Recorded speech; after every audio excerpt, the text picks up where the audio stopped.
right. Welcome everyone to the UMEA Midwinter Conference. We're so happy to have everybody here. It's my pleasure today to introduce a great friend and someone who I highly respect on the clarinet. Aubrey Schertz, you can read her bio.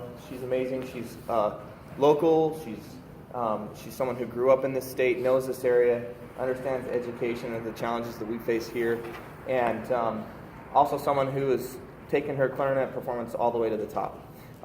She's currently a DMA student at the University of Utah in clarinet performance, and is about to finish, right? Yeah. Yeah, wonderful. So I'll stop talking and just introduce Aubrey Schertz. Welcome. Thank you.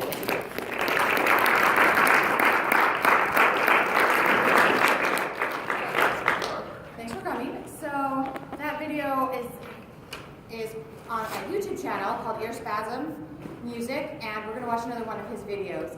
On your handout, there's a QR code if you'd like to get the handout on your smart device. But this is me. And so this should have been my title, The Clarinet is Weird and How to Deal with It. But I was a little bit too chicken to put that on our thing. So all of this, I live in clarinet land. I'm getting my doctorate in clarinet. So if some of this is like, I am never going to be able to get my junior high kids to do it, that's okay. Just to help you understand what's going on. And if you have questions, something's not clear, please let me know. And again, this is my opinion. So do what you like with it. Okay, so first thing we're going to talk about is acoustics. And this is part of why the clarinet is weird. We're going to talk about conical versus cylindrical. Okay, so most woodwind instruments are conical. It's really easy to see on the saxophone. It's gradually getting bigger as the tube goes. Same with the oboe. The bore on the inside is shaped like a cone. Bassoon and flute, they all act this way.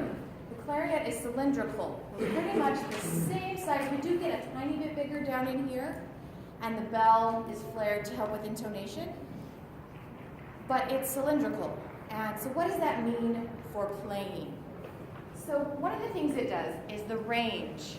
Most instruments, the conical instruments, act like an open boom whacker. Okay, it just goes, the sound just travels from one end of the tube to the other. We put a cap on it, and that's how the clarinet works. It basically doubles the length of the tube. That's why the clarinet gets its range. The flute and the oboe and the clarinet are all just about the same amount of length, but it takes the oboe and the flute the full length to make a middle C. For the clarinets, it only takes about half the tube. I don't know if you've ever thought about that, but that's why we have that low Chalumeau register is cylindrical. We have our tube. Okay. So we have our three registers on the clarinet. We have that low Chalumeau, which goes from our lowest note E up to this B flat in the middle of the staff.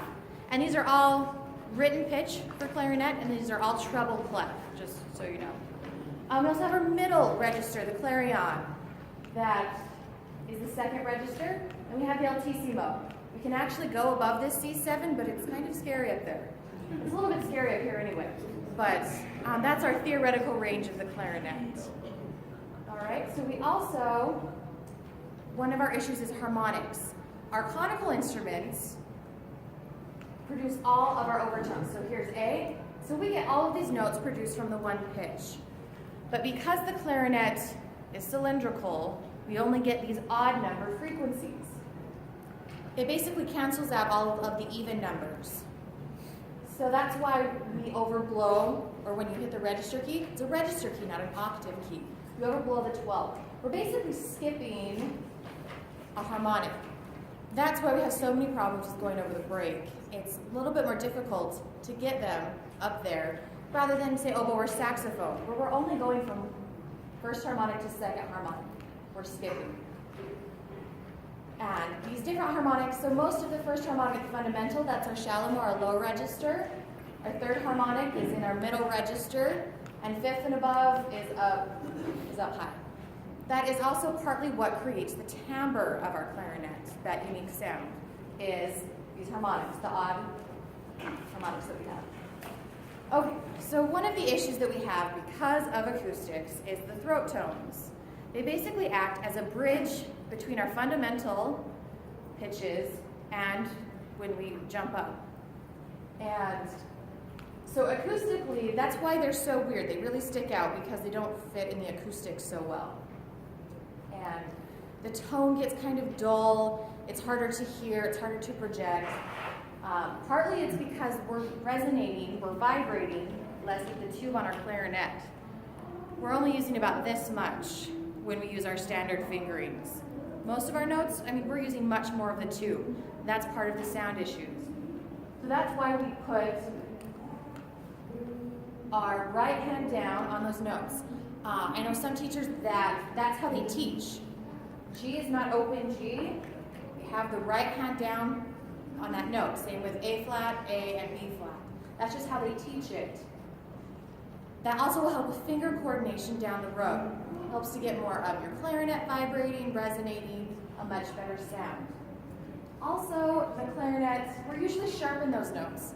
So putting down these fingers is going to help bring the pitch down. So you get a 2 for 1.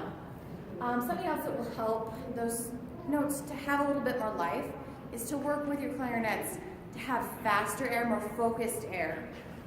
Trying to get them to think of using their air to give it more life. Using slow air isn't very effective. Doesn't really do a lot for us, but if I think about changing my air, gives it some more life. So that can be a help when they're struggling with those throat tones. Okay, so register breaks. Crossing the break is a real challenge for clarinetists. Something you may consider using is the phrase connecting the registers. Can sometimes give them less psychological trauma. You can consider that. And we actually have 2 register breaks, 2 places. Our standard one that we know, and then up higher when we're going into the altissimo. They're going to have the same kinds of issues, but we have some fixes that work for both. And our big problems are going to be finger coordination, getting your fingers to move on time. Also air. They do weird things with air, and also embouchure, which is one of your biggest struggles, is getting them to play with the right embouchure. Okay, good so far? Perfect. All right, so finger coordination, how do we work on that? Like I said, we're going to have our right hand down on the throat tones. You can also have them do like a preparatory exercise. Low E is fingered the same as B above the break. So they can try going from A to E. That way they're leaving the thumb out of the equation. That also forces them to use more air, which is always good. Another common one is from B flat to F.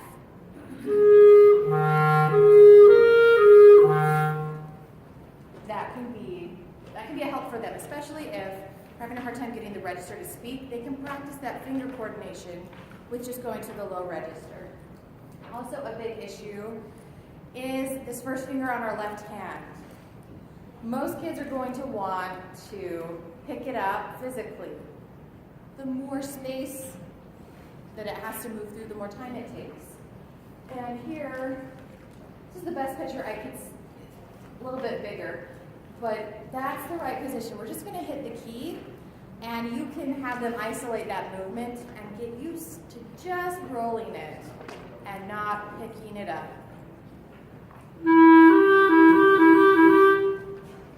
Again, that's hard to get 20 of them as you've got, they're all running around the room trying to set the timpani on fire. But that's one thing you can tell them to work on in a sectional. Work on rolling that finger. Another issue is our thumb. We get all sorts of weird positions with our thumb. They want to sometimes, again, take it off the tone hole. When we hit that register key, we need to keep the tone hole covered. So the 45-degree angle is, for me, the best help. The best way to think, 45-degree angle, so they don't have to move very much. So with them coming off the tone hole is going to cause problems when they try to go over the break.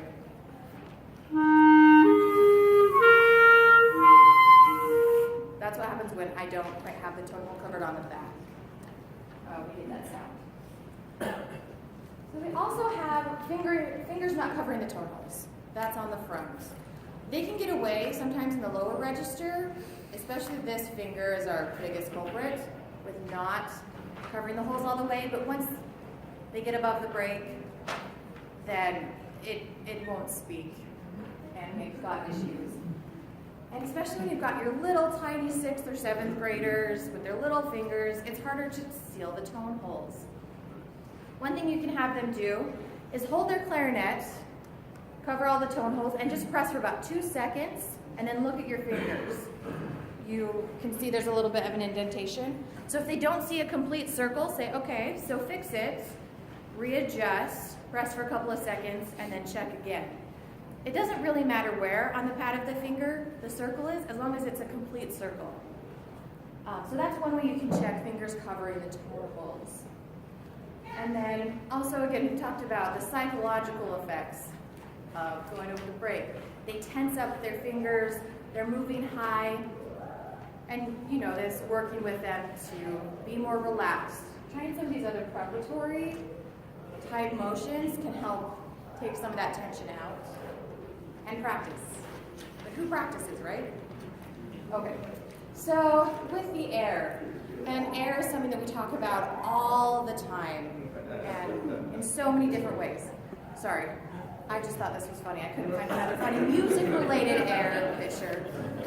So one thing that I do, and this is how I think about air when I'm crossing, when I'm connecting those registers, is I'm aiming my air for those notes above, and I just try and ride my sound on the air.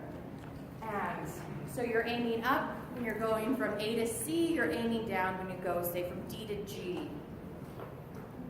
So when I'm not using my air, I mean, it's coming out, but it's not that great.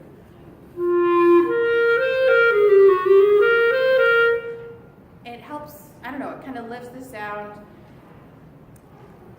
So that's one thing that I use. Practice good breath support. We talk about this all the time. It's going to help them. If they have that extra air support, that can also help psychologically. Air fixes about 90% of our problems. Same with the clarinet.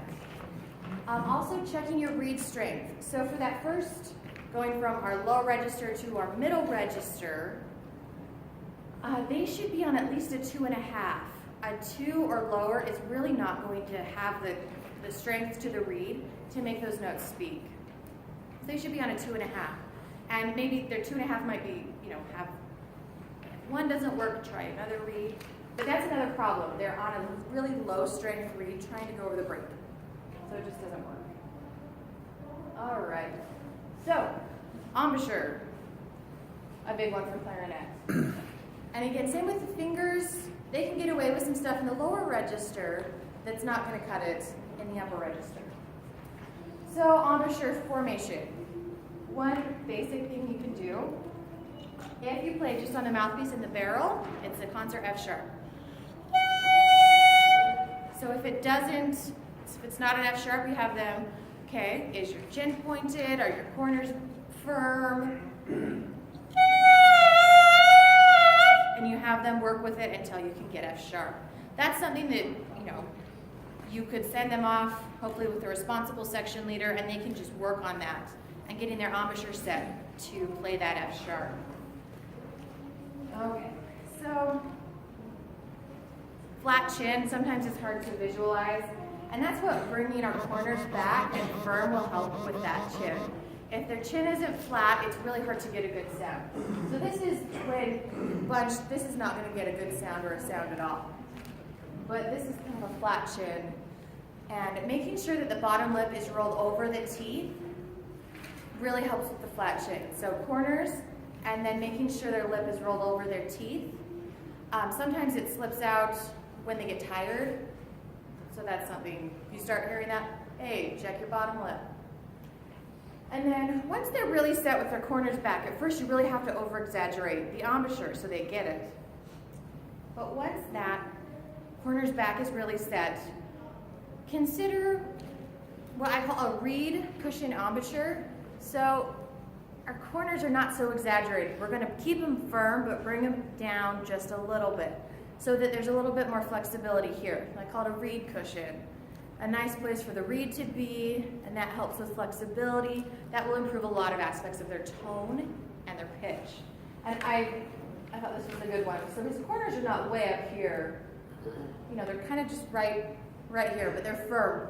We're never going to have our corners go, you know, loose or flaccid, you know, firm, but they're not quite so far back. But you need that exaggerated motion when they're first learning, or else they're never going to get it. Something that will also help with their embouchure, I call it upper lip activation. Fancy words. So they make a funny face. You pull your teeth up, and then have them gradually slide their teeth until it hits the mouthpiece. And it looks really awesome like this. And it just slides down until the rest of the mouth stays the same. And they just slide their upper lip down, their teeth, until it hits the mouthpiece. And what that does is it gets them using these muscles, and oh yeah, that's how that feels. And then they start to get used to that feeling. And that will help with biting. Just using those muscles. It's really, I've been experimenting that with the past year or so, and I've noticed a difference in my playing. I have a problem, I'm a classic clarinetist. I'm Aubrey, I have a problem with biting. This helps. And again, that line between firm pressure and biting is the tricky one on clarinet. Okay, so here's another video. That guy that was at the first, he has a great exercise to work on embouchures. We're gonna watch this. I'm Michael. This is, and we are going to teach you the exercise called the QT exercise. The QT exercise is to strengthen the side muscles, the corners of your mouth. Why would you ever want to do that? Well, because when you're playing a clarinet, a saxophone, or bass clarinet, or any of those instruments, there's this thing called biting. What is biting? Well, it's because you have really strong jaw muscles, right? They're strong because you do things like talk and breathe and eat with them. So what we're going to do is you need to be able to counteract that with the sides of your mouth so that you don't bite as hard. These things basically keep this from being so strong because they're pushing in this way. Basically, it makes your whole embouchure like a rubber band. So the QT exercise is aptly named because what we're going to do is we're going to say the letter Q, but we're going to stick our lips out really far. Okay, ready? Q. Okay, and your lips are really far. And what I want you to do is push really hard with the sides. Oh, look at that. Sides of your corners of your mouth against your teeth. And then I'm going to count to 10, and I want you to wrap it up into the letter T, like this. So ready? 1, 2, 3, 4, 5, 6, 7, 8, 9, 10. And you're really pushing hard here, and then I'll go back 9, 8, 7, 6, 5, 4, 3, 2, 1. Now we're going to do it again. 2, 3, 4, 5. Push hard. 6, 7, 8, 9, 10. 9, 8, 7, 6, 5, 4, 3, 2, 1. Third time. 2, 3, 4. Is it burning? 5, 6, 7, 8, 9, 10. 9, 8, 7, 6, 5, 4, 3, 2, 1. You're going to feel it burning in there because those are muscles that you don't use very often. So a great time to do this is when no one's looking at you because it looks really silly. I actually do it in the car, and that just allows me to not have anyone make fun of me. Except you, if you're in the car with me. Okay, so do this exercise. That's 1 rep of 3, right? Then take a little bit of a rest because your mouth is going to be tired, and then do another one, and then take another rest and do a third one. This is also, incidentally, a great way to keep your embouchure in shape when you're on vacation. You don't have your instrument to play. It keeps these muscles from getting really wimpy, so that when you go back to the instrument, you can only play for 45 seconds before the instrument falls on your face. Hope this was helpful. Thanks a lot. Bye. Okay, so again, I think he has great videos. He's a bass clarinet player, some great things. That can help all of your players, not just your clarinetists, work on those muscles. And this isn't something that you would do as a warm-up, because that would make them really tired. This is something that you have them do maybe at the end of the day, when you're really wanting them to be quiet before the bell rings. Or if you're on the block schedule and you see them every other day, see if you can get them to do it on their off days. Or when you're on tour and they're at Disneyland, on the bus on the way to Disneyland. Everyone do this. Anyway, just some ideas. Love them or hate them, there they are. Okay, so Here are some register break exercises. These are in your handout because these are the ones that I feel like are the very best. So, okay, this first one you can work. I like to have a partner. Can I have a volunteer from the audience? And there's going to be audience participation. Thank you, sir. So what you're going to do is have them finger a note in their low register. Any note, it doesn't really matter. So you're going to hit the register key. You're going to reach and just hit that, and I'm not going to know when. So.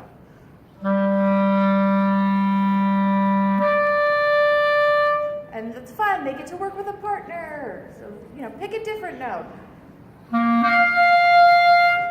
Yeah, so they don't know what they very much. Yes. Lovely assistant. So that helps them. They don't have to do weird things with their embouchure or their air, that it just speaks. They also get used to those vibrations. Getting used to it feels weird in your mouth when you start with those upper notes. And I think that's why they go, ugh, their air backs off, they tense up because it feels weird. Then once, they're done with their partners, they have a good time, then have them work it on themselves. Again, just using that 45-degree angle on the thumb and just hitting the register key. Have them focus on, okay, you're going to have good air, you're going to keep your embouchure set.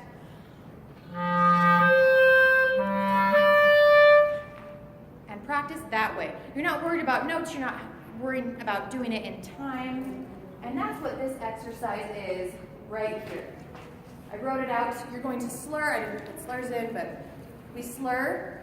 Again, people that came in, these, if you want to use there's a QR code on the handout if you want to access the handout on a smart device. For now or for later. Anyway, so this is in there. And you go all the way up. So this is our low E. You just hit the register key, and this is the note that it plays, E. You go up, E, F, F sharp, and then it works all the way to our F, where it's just our thumb. That'll play our high C.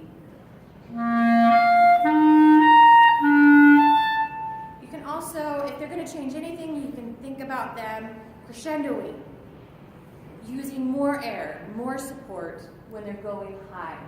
Again, tons and tons of air. But this is really, you can have them work very slow, have them do long tones. Long tones are our very best friend for anything basically with music. You can have a game, but this is really simple and it's really one of the very most helpful things that you can do. And for our second break, again, most of the things we talked about is between connecting our low and middle registers. But connecting our middle and high registers, this they start getting into 2 or 3 years in, and we have those same problems. Biting gets really worse when they're going up here. So this is kind of an extended exercise from here. And for our first note, we're just playing our fundamental. Here we are pressing our register key. And then when we get up to our altissimo, we're lifting off the first finger. That acts as a second register key, basically. When kids squeak, really what's happening is they're going up, way up, way up. And you can do this. These are notes that it works on, these 6 notes. Once we hit D, we do need to start adding that pinky key, and that's the E flat. That is the one, we need that for intonation and for stability. So this is what this second exercise sounds like. Again, we're not going to do a lot. We're going to crescendo, good air support, and we do need to think firm, just a little bit firmer when we go up high. You don't want to tell them to really clamp down, but just got to be nice and firm. You can't have a loose and flabby embouchure when you're going to play high.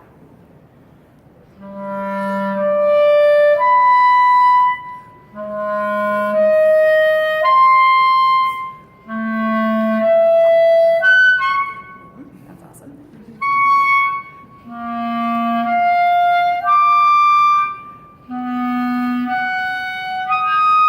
And then here's our last one, D to F sharp.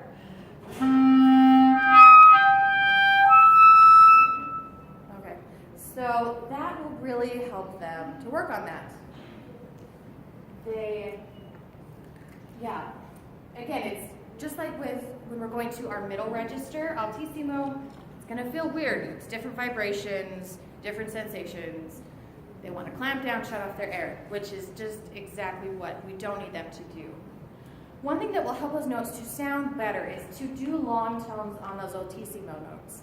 It doesn't sound great. You don't really want to have to listen to that, but it's what will help. Your first players that you're playing Holst and they're up there all the time, they can either hit it cold or do that exercise and then just hold long tones. You can do with a tuner, you can do with a partner, try and match, but doing long tones, getting them comfortable and getting them stable will help when they have it in eighth note passages, faster passages, doing those long tones, getting them used to how that feels. Also, again, reed strength is an issue. They need to be on at least a 3. We're vibrating differently. The reed needs some more guts to it, so these notes can be stable. So if they're on a 2.5 or a 2, this is not going to be pretty. So on at least a 3 for these altissimo notes. Okay, so this exercise I really like because you are going over the break. You're connecting the register, but you're doing some notes on either side of it. And these are nice because they're melodies. It's better than the isolations. The isolations are important. A to B, A to B. That's important. But we also, it's nice to have a little bit of a song. I'm going to play a little bit. I'm going to start at the Lent.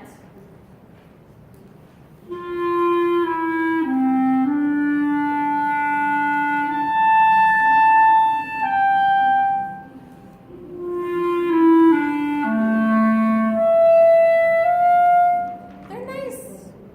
So I like these. I found these in the Clarinet journal that I live in Clarinet land, so I found these exercises there. There's a lot of different things. Getting them to play music that involves the break can help them. And there's also going to be, at first, they're going to have a bump. Even if they're doing everything right, there's going to be a little bump in the sound, a little bit of blank space between our throat tone or our low note and in our middle register. That's normal, and it's frustrating because they'll say, well, I'm blowing air. My embouchure's not being weird. Why is it still not going smoothly? Because, again, that's part of the acoustic issues, how the clarinet is built. We're skipping one of the harmonics, and that's where we have more trouble. But as they keep working on it, that bump's going to get smaller and smaller until they can get rid of it.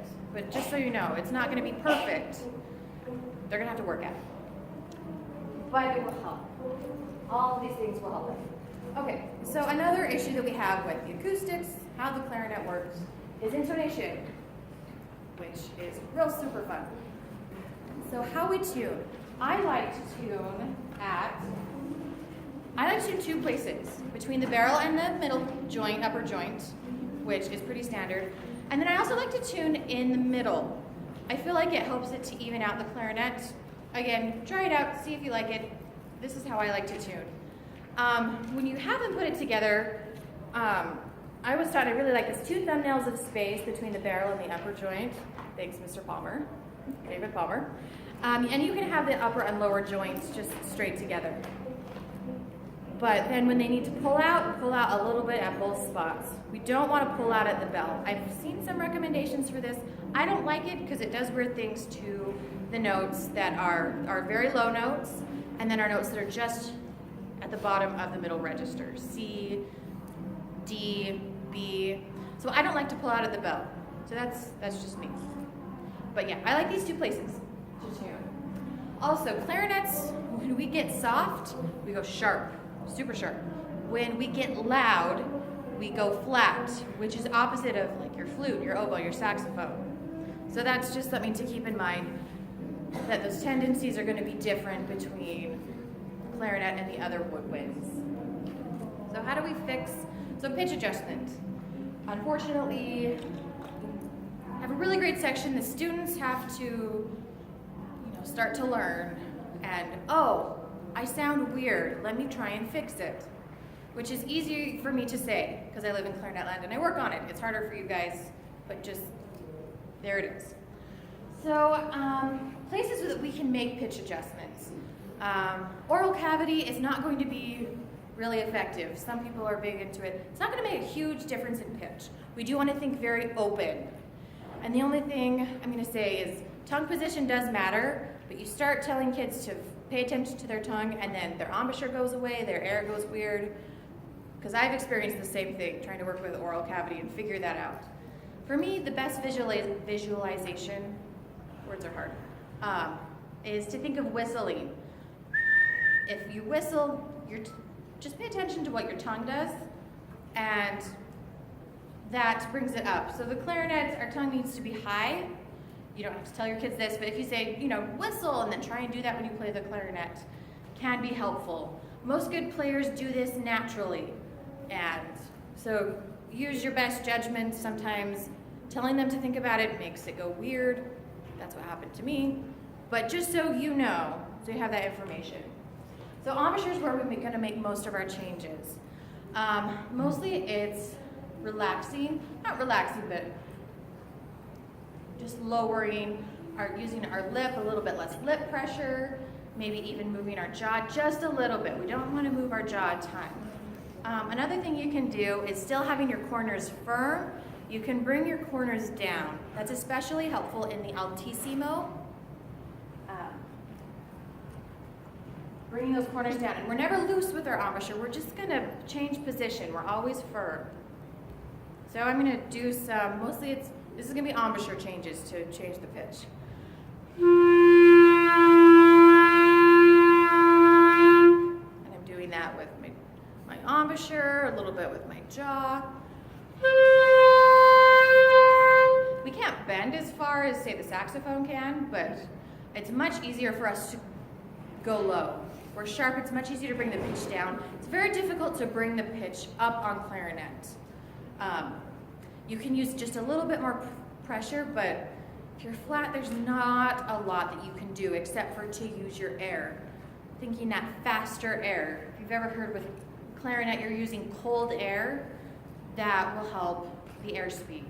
Cold air, fast air, you can say, your air is like a coffee stirrer straw, just really focused, rather than like one of those big old slurpy straws. You're going to use that bigger, warmer air, say on saxophone or bass clarinet, but for regular clarinet, really focused, like you're blowing through those tiny little coffee straws. Air will really help with flatness. Air helps everything. Again, 90% of our problems are fixed by air. Okay, so that's it for acoustics. So here are some general pitch tendencies. This is in your handout. And this is not true for every single clarinet player. It's not true for every single instrument. But these are kind of some general pitch tendencies. Here we're flat. We've got to use a lot of air and fast air for those low tones. We're kind of sharp. These are sharp to okay. These guys are a little bit flat down. These guys are pretty much okay. Those have the most fluctuation. Usually they're sharp-ish. Here we're very sharp. Your first clarinets, they start going real sharp, they're probably here. So again, we're going to think open, we're going to think maybe a little bit lower, less lip pressure. And then this is a little bit of everything up in our altissimo. Usually it's sharp because we're biting, but a couple of notes, these guys are flat. F and F sharp, those high guys, they are flat. So again, using the air, focused air, energized air, whatever kind of adjectives work for you. But those are some general tendencies that you're going to see. Okay, sound. How do we work on making our sound better? Yeah, sometimes you wonder, right? Okay, so I really like these guys. So these people are all on YouTube. They are classical clarinetists. But you can listen to these guys for free, which is always a plus. And I like their sound. So this is what Aubrey likes. These are darker sounds. If you don't like them, there are lots of people out there. Get opinions. These are mine. Sabine Meyer, she is German. She is excellent. I think every clarinetist that I've talked to, she's at the top. She's excellent. I love her. She's the best. Carl Leister is also very good. It's not everyone's cup of tea, but his tone is pretty dark. Paul Meyer, he has a lot of different tone colors. Martin Frost, I like his YouTube videos because they're very engaging. They're very interesting to watch. We're going to watch a clip of his. He dances, which is not my favorite, but he really engages with his audience, with the other players, which is good. And also Wenzel Fu, he is the principal clarinetist in the Berlin Phil, so he knows a thing or two about playing the clarinet. And with sound, the sounds we produce are based on kind of our mental preset. If your kid is playing bright, it's probably because they have a bright sound in their head. How do we get a different sound? Listening to the things that will help them. Some people say that fluorescent lights have a sharp pitch, and that's why kids play brighter. I don't know if that's true or not. That's a theory. But trying to reprogram. So one way to do that is listening. Here are my favorites, and we're going to do a little bit of Mark Frost. Also, I like, even though he's moving around, his embouchure does not, which is an interesting thing to watch. Plus, the song is just pretty fun.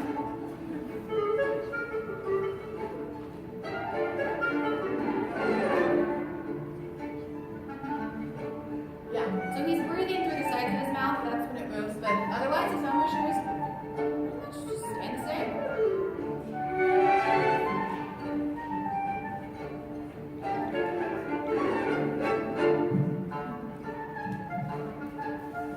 When they're working on solo and ensemble, he's really making connections with his audience and with the other players. He's not just, I'm a soloist, listen to me, I'm great. He's interacting with other people.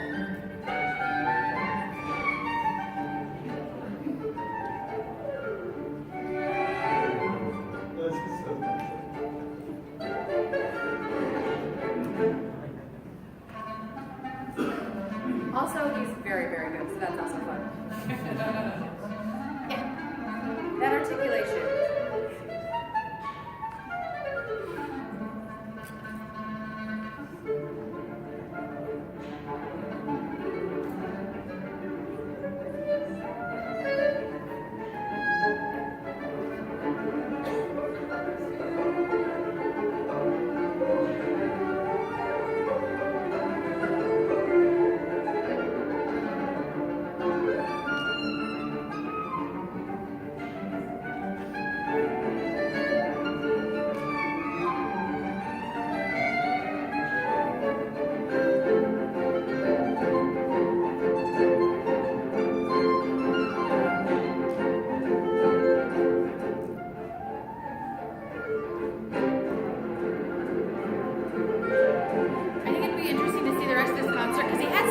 On his shoes, and that's the top floor. So he doesn't really tap during this clip, but I think it would have been fun to see this concert.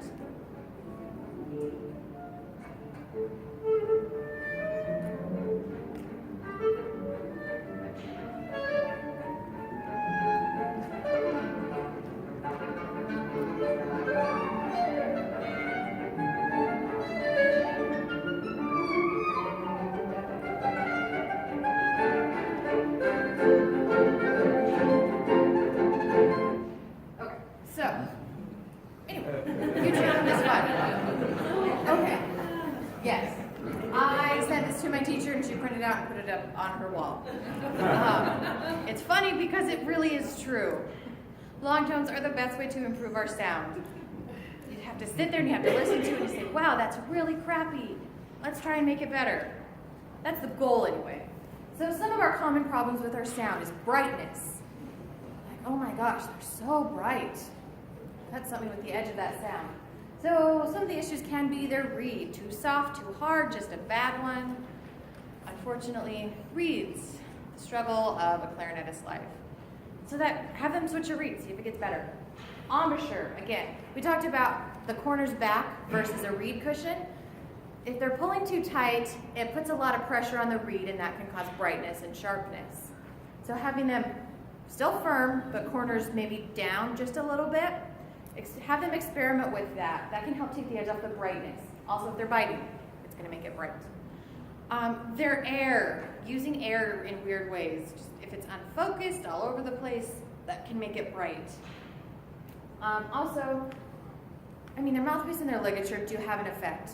However, all of these can be fixed before, oh, I need a new ligature. No, you need to do long tones and stop biting. Then we can talk about getting a new mouthpiece. Also, flatness, having that big spread sound is an issue. If their reed is too soft, their sound is not going to be very good. Their sound, yeah, it's awful. Loose embouchure, it's all over the place.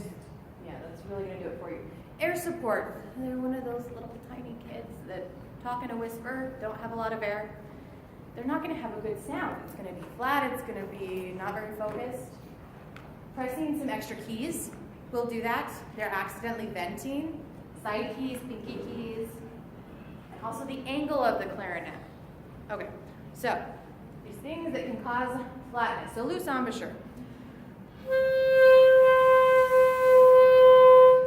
That's probably a very familiar sound, unfortunately. I'm just loosening my embouchure up. So you just have them focus. Air support, if I'm not using good air. It's a real attractive sound. No, we're gonna use lots of air.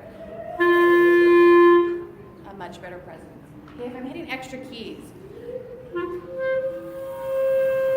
that's a common one. They sometimes will hit this key right here, and these keys are big culprits. So have them check, are you hitting an extra key? Why is that sounding weird? Clarinet angle can change a lot of different aspects of our sound. So,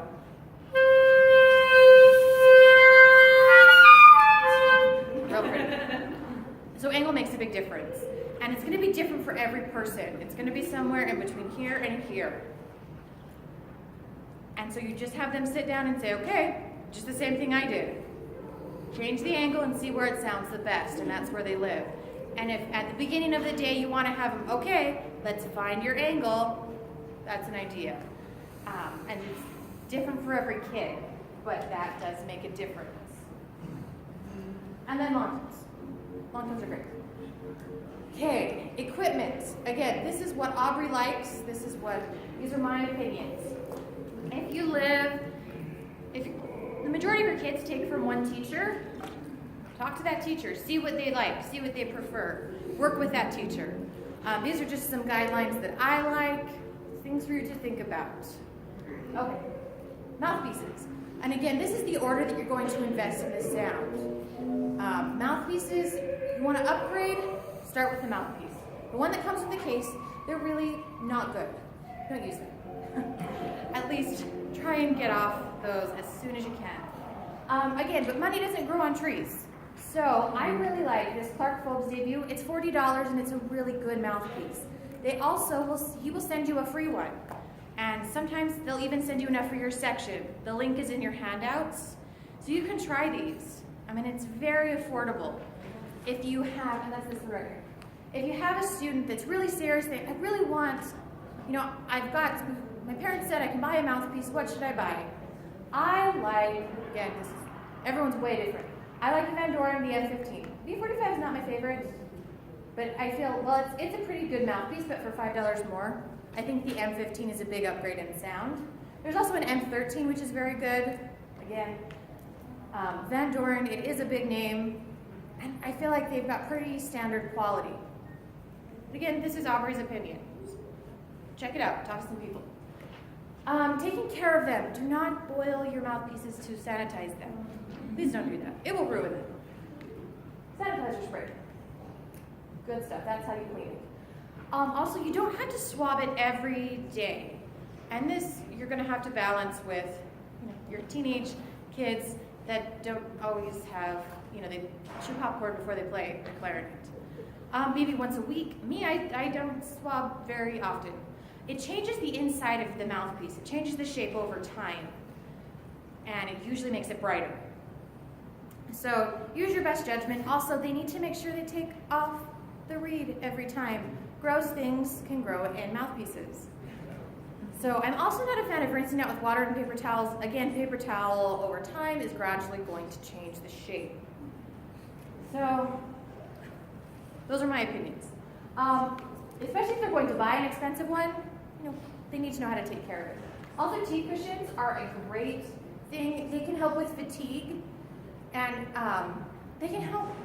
Sometimes students, their teeth slide on the mouthpiece, and that's why their embouchure is doing weird things. Teeth cushions are inexpensive and can help them. And they come on and off really easily. It's not going to damage the mouthpiece. So I really recommend those, especially when you've got those long, you're in high school on the block schedule, those long times. Teeth cushions really help with that.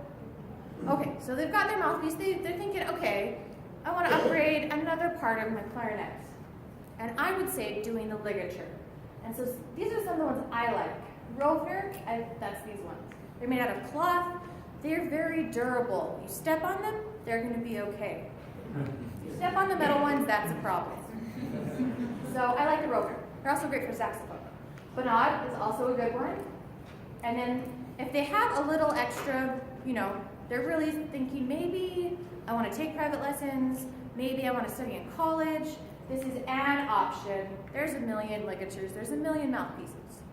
But again, I like sticking with Van Doren for a lot of these because it's good quality. Also, a consideration, screws always go on the right of the mouthpiece.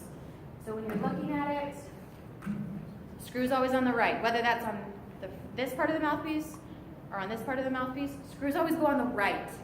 Sometimes they have a front-facing ligature, screws are on the front, but they think, oh, I want to make my ligature look cool and put the screws on the back, like Sally Joe that plays in high school. The ligature's not made to do that. So screws are always on the right. Also, some have 2 screws, some have 1 screws. Sometimes with 2 screws, they can get sliding around. They try and tighten the bottom first.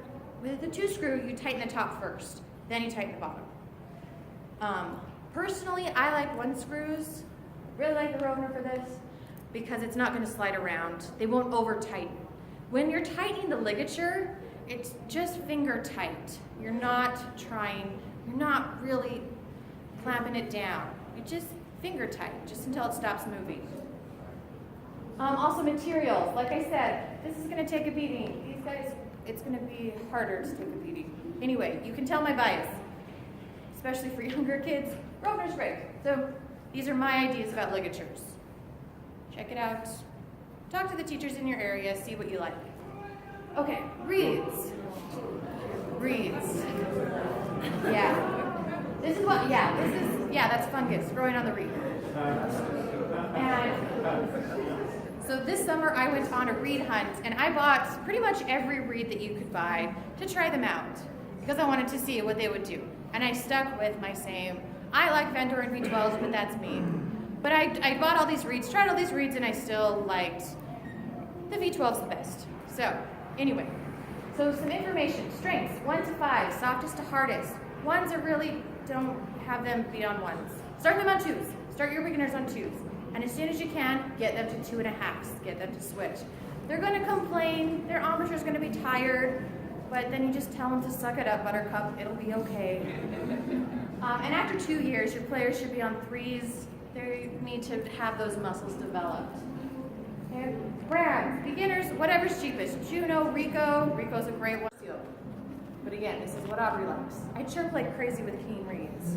One problem is those reeds are bigger and they dry out more. To vibrate properly, they need to be thoroughly soaked. So your bass clarinet, you're sitting there, they're bored while you're working with the trumpets because they just can't get that D to be in tune.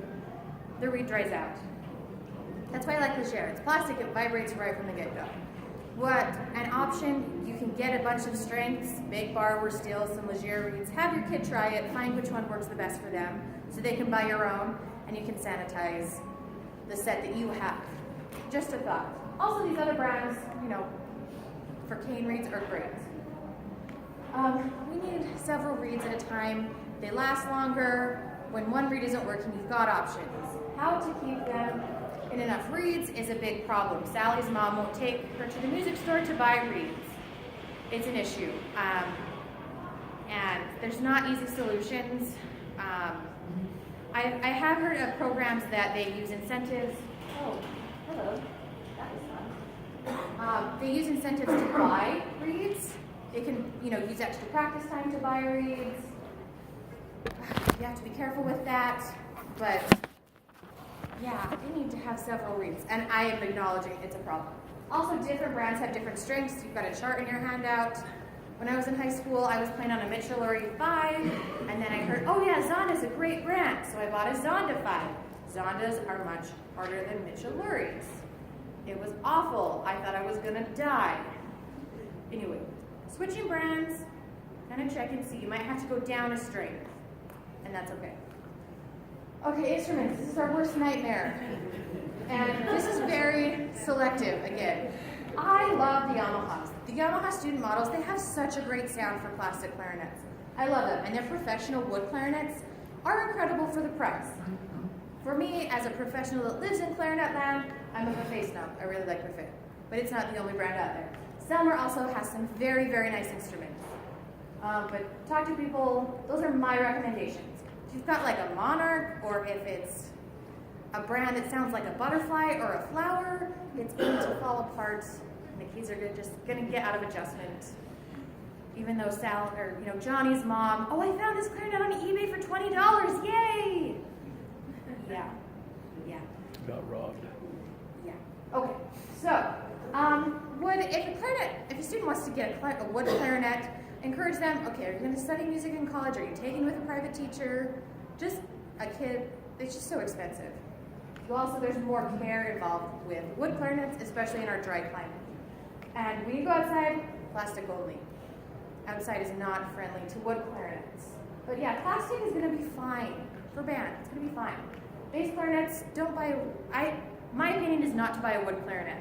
Those big pieces of wood crack easily. Plastic is going to be fine.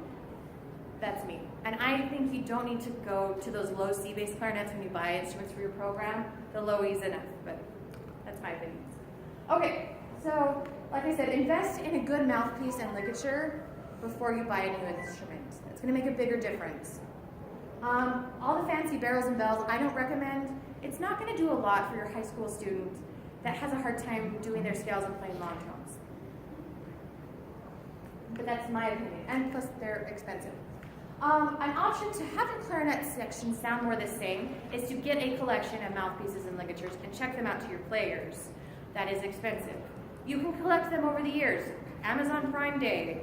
I know friends that have really stocked up on reeds. It's usually in the summer, in July. It's an option, so that you can know. Okay, so why are they squeaking? Why aren't they squeaking is really a better question.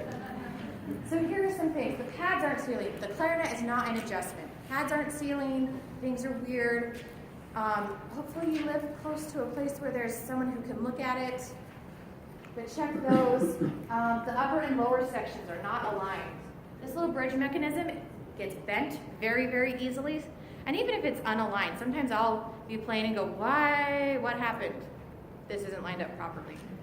That's one of the first things to check. There's a crack in a wood clarinet. They've got one of those lovely Chinese $20 clarinets. That's why it could be squeaky. Fingers aren't covering tonables. Fingers are hitting extra keys. They're biting. They're loose embouchure. They're doing weird things with their air. The angle of their clarinet. And then reeds. We usually blame our reeds. I'm sure you've seen your clarinet players. They make a mistake and they go, they look at the reed. You're like, no, you misfingered that. You didn't finger that right. It's not your reed's fault. But yeah, all these things can they make a difference. Yeah, this one, like the last one, yeah. I mean, sometimes you just have to do that. Sacrifice to the reed god.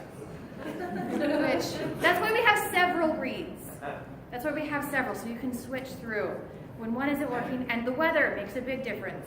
I notice it more because I live in clarinet land. I play all the time. So I notice when the weather changes, and it's really funny in the practice rooms. A storm moves in, and everyone's reeds go to crap, and we all complain at the same time. It's a thing. But your high schoolers should have several reeds, so they can't use that excuse all the time. Okay, so finally, there's this Ear Spasm YouTube channel. The link is in your handout. A lot of fun videos. Bakun. They have a lot of informational. Bakun, they make barrels, clarinets, bells. They have a lot of good information that you can check out. Interlibrary loan, through your school or through the nearest college, university. You can borrow materials from all over the place. I use it a ton because I'm doing research. But you can get recordings, you can get books, you can get music. It's a great resource. It's free. check it out. You can usually find sources on, it's called worldcat.org. You can search for sources, but just something that might help you. If you want to learn, just kind of a basic, this is More Than You Will Need, The Clarinet by Jack Reimer. However, that's the one book I recommend if you're more interested. The Working Clarinetist, we haven't talked about fingerings. Fingerings, it's difficult. They also require context. But here he has a fingering chart and a trill chart, and he explains where you use them. You're playing a high G, but it's supposed to be piano, use this fingering. You're playing a high G loud, use this fingering. So that's why I like it. Also, there's my email. It's on your handout. Ask me questions. So that is all I have for you today. What questions do you have? I know I didn't touch on articulation because that could be a session in itself. What are your questions? Yes. So I have two little tiny sixth graders. They look like they're fourth graders. And they can cover all of them houses in that bottom one. Do you have any suggestions for me to work to just perfectly line up their hand position, but they're still so steady that So they're going to have to do weird things just until they can work. Sometimes, keeping the wrist low will help them. If they have an adjustable thumb, move it all the way down. That will help the hand position to be lower. And even if it's on the side, as they grow, it'll get better. But however, getting that wrist out can help. Not out of alignment, not weird stuff, but just a little lower can help. French one. Okay. Yes. So you said there's nothing they can do if they're flat with their embouchure? So embouchure, because we don't want to bite too much. So they can firm up a little bit, but a lot is air. Yeah. Yeah, faster air, more supported air, more vibrant air, spin the air. Yeah, sometimes it's a fingering issue. Check the reed. If it's too soft, a stronger reed is going to help that. They're playing on a 2 and they're flat, that would be it. Yes? I find a lot of times kids don't want to put their top teeth on the mouthpiece. And so what is the go-to statement phrase that you use instead of bite? What do you say? Because Rest, that's a quick, easy way for me to say just put your teeth on the mouthpiece, like bite it. But I know you don't want to bite. Well, they have to, It's a quick thing to say. hold the Put your clarinet, teeth on rest the your, mouthpiece, dang it. hold your teeth, rest your teeth, hold the mouthpiece in your mouth. Teeth cushions are great because sometimes that feels weird, but and they're fairly inexpensive, but when you're trying to keep 20 kids in teeth cushions, but that can help. Rest, hold the, you've got to hold the mouthpiece between your teeth and your bottom lip. Okay, yes. Okay, I'm pretty sure your reading is on the Clarinet extra, because I've got sixth graders and they complain, and so I'm afraid to send them that direction in case Right. they cause more problems than they solve. So I use a neck strap, and I used it because I was getting a lot of tension. However, one thing before you go with a neck strap, because there are other problems with neck straps, is have a good thumb rest cushion. Having a cushion will help. And if they're sixth grade, it's hard. Thumb rest will help, and as they just develop those muscles. Frequent breaks, you don't want them to shake out their hands, but just give them a minute, like 30 seconds, to have their arms straight at their sides. Can help as they build up those muscles. I would recommend thumb rest and time over a neck strap. Okay. So, and again, you have my email. I'll be here if you guys have questions. Thank you so much for coming.